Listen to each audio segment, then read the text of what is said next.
Hello students, let us discuss the next question number 7th। क्योंकि 6 तक मैंने इससे पहले इसके क्वेश्चंस बनाए हैं प्रीवियस वीडियोस में। चलिए 7 से स्टार्ट करते हैं और इसमें डिफरेंट डिफरेंट टाइप्स के क्वेश्चंस हैं, इसलिए मैं सारे क्वेश्चंस आपको सॉल्व कर रहा हूं सो दैट कि आपको कोई दिक्कत नहीं हो। और सारे के सारे क्वेश्चन जब आप एक बार समझ जाएंगे किस टाइप से बनता है, किस पैटर्न पे बनता है, तो फिर आप कोई भी क्वेश्चन इससे रिलेटेड सॉल्व कर पाएंगे। ओके, चलिए क्वेश्चन नंबर 7 कहता है 1.323 पे बार लगा हुआ है, तो इसको हम x मान लेते हैं। लेट x इक्वल्स टू 1.323 23 पे बार लगा हुआ है। ठीक है, तो रिपीटेशन के फॉर्म में इसको हम किस तरह से लिख सकते हैं? x इक्वल्स टू 1.323 23 रिपीट हो रहा है तो 23 मैंने लिख दिया। ठीक है, ये इक्वेशन 1 हो गया। इसके बाद हमें क्या करना है कि जो रिपीटेशन वाले हैं ये वाले नंबर है 23, ठीक है, उससे पहले 3 है, इस 3 को हम इधर लाना चाहते हैं डेसिमल के इस तरफ, सो दैट कि डेसिमल के बाद सिर्फ रिपीटेड वाले नंबर्स रहे। ठीक है, तो इसको मल्टीप्लाई अगर हम 10 से कर दें तो कितना हो जाएगा? 10x इक्वल्स टू हो जाएगा, ये इधर आ जाएगा 13.23 हो जाएगा। राइट, ये इक्वेशन सेकेंड हो गया हमारा।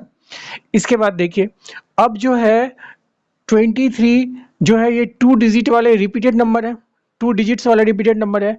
तो कहने का मतलब इसको अगर हम 100 से मल्टीप्लाई कर देंगे तो कितना हो जाएगा? 100 से मल्टीप्लाई कीजिएगा, 100 इंटू 10 हो जाएगा 1000 x हो जाएगा। और 100 से मल्टीप्लाई करने में ये डेसिमल यहाँ पे शिफ्ट होकर आ जाएगा, तो 13 यहाँ पे 23 या फिर पॉइंट हो गया 23, और 23 तो फिर अपने अकॉर्डिंग ऐड कर ही सकते हैं क्योंकि ये रिपीटेड नंबर्स हैं। ये थर्ड हो गया इक्वेशन। राइट, अब देखिए हमारा ये प्रॉपर फॉर्म में आ गया। डेसिमल के बाद 2323, डेसिमल बाद 2323। ठीक है, क्योंकि अब यदि हम इससे इसको सब्ट्रैक्ट करेंगे तो डेसिमल के बाद जो है सो 0 मिलेगा। ठीक है, तो 0 लाने के लिए ही बेसिकली हमें ये करना पड़ रहा है। ठीक है, तो अब इसको सब्ट्रैक्ट कर दीजिए। इक्वेशन थर्ड में से इक्वेशन सेकेंड को मैंने सब्ट्रैक्ट कर दिया तो कितना मिला? 1000x माइनस 10x, इसमें से इसको सब्ट्रैक्ट कर रहे हैं तो कितना हो जाएगा? ये हो जाएगा 990x हो जाएगा, इक्वल्स टू 1323 में से 13 सब्ट्रैक्ट होगा तो 3 - 3 गया 0 एंड 2 में से 1 गया 1 और 13 अपनी जगह पे रहा। ठीक है, और ये तो फिर 0 हो गया। ठीक है, डेसिमल के बाद वाला, तो यहाँ से मिल गया आपको x मिल गया 1310 डिवाइड बाय 990। अब ये 0 0 कैंसिल हो गया, तो ये हो गया आपका 131/99। क्या ये कैंसिल हो रहा है? 3 से 3 4 या 12, 1 हो गया, रिमाइंडर नहीं हो रहा है। तो कहने का मतलब x क्या था हमारा? 1.323 पे बार था, इसकी वैल्यू आ गई 131/99। This one is the required answer. Okay, चलिए नेक्स्ट क्वेश्चन नंबर हम सॉल्व करते हैं। हमने 7 तक किया है, उसके बाद ये 8 और 9 अपने एंड पे आप ट्राई करेंगे, नहीं होगा तो आप कमेंट करेंगे तो हम आपको बता देंगे फिर इसका सॉल्यूशन। अभी हम 10th नंबर को डिस्कस कर लेते हैं। आई थिंक आपको बन जाना चाहिए क्योंकि ये सारे कॉन्सेप्ट आपको क्लियर हो रहे होंगे। राइट, चलिए 10th नंबर में है हमारा दिस वन, इसको हम मान लेते हैं x। Let x equals to 0.407 पे बार है। राइट, 7 पे बार है, कहने का मतलब 7 जो ये बार बार रिपीट हो रहा है, तो इसको किस तरह से लिख सकते हैं? रिपीटेशन के फॉर्म में 0.4077 इस तरह से चलता जाएगा।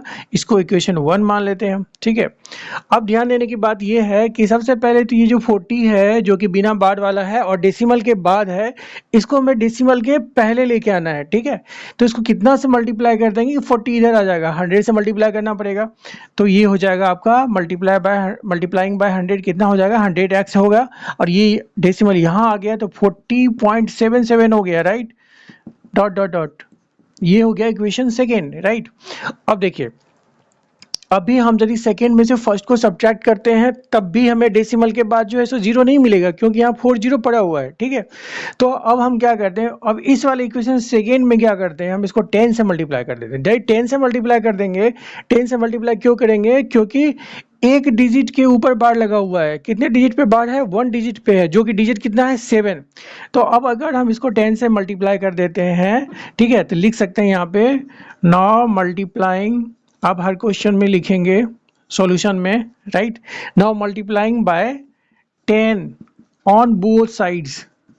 कहाँ पे किससे मल्टीप्लाई करना है ये आपको लॉजिक थोड़ा लगाना है अपने माइंड से। राइट, जब 10 से मल्टीप्लाई कर देंगे तो ये हो जाएगा 1000 हो जाएगा x। राइट। और यहाँ पे 10 से मल्टीप्लाई करेंगे तो 407, ये डेसिमल यहाँ पे आ जाएगा उठ के 0.7 हो जाएगा। और यहाँ पे इसके बाद 7 फिर लिख सकते हैं अपने मन से। ये इक्वेशन हमारा थर्ड हो गया। अब देखिए डेसिमल के बाद यहाँ 0.77 हो गया, डेसिमल के बाद 0.77 हो गया। अब इसको इससे सब्ट्रैक्ट करेंगे तो हमारा डेसिमल के बाद 0 हो जाएगा, राइट। इसीलिए हमने ऐसा किया है। अब हम सब्ट्रैक्ट करते हैं किसको, equation third minus second, right. ये कितना देता है 1000x में से आप 100x को सब्ट्रैक्ट करेंगे तो कितना होगा 900x हो जाएगा, ठीक है। इक्वल्स टू होगा 407 माइनस 40, इधर तो 0 ही हो गया 0.00, 407 माइनस 40 कितना हो गया 7 माइनस 0 हो गया 7, 0 माइनस 4 तो जाएगा नहीं, 10 माइनस 4 हो गया 6 और यहाँ बचा 3, राइट। 367 हो गया और यहाँ से हो गया x इक्वल्स टू 367 बाई 900। क्या ये कैंसिल होगा 3 से, नहीं हो रहा है, ठीक है। तो कहने का मतलब देयरफॉर x कितना था हमारा 0.407 पे बार है, सिर्फ और सिर्फ 7 पे बार है, तो ये हो गया आपका 367 divide by 900। This was the required answer. Okay, thank you so much. I hope so कि आपको सारी चीजें क्लियर हो गई होंगी। फिर भी अगर कोई दिक्कत है, डाउट है, कोई भी क्वेरी है तो you can ask in the comment section, right. और ये क्वेश्चन तो आपको अपने इन पे बनाना ही है और आपको कमेंट करके बताना है कि कोई दिक्कत तो नहीं है, राइट। और ये जितने आप प्रैक्टिस करेंगे, जितने नंबर ऑफ क्वेश्चंस प्रैक्टिस करेंगे, उतना आपको पता चलेगा कि आपको किससे मल्टीप्लाई करना है, सो दैट कि सब्ट्रैक्शन में डेसिमल के बाद 0 आ जाए और फिर जाके आप x की वैल्यू निकाल पाए, मतलब p/q के फॉर्म में आप इसको सॉल्व कर पाए, राइट। तो थैंक यू सो मच। अगर चीज़ें समझ में आ रही है तो please subscribe, support my channel, like करें, शेयर करें। Thank you so much.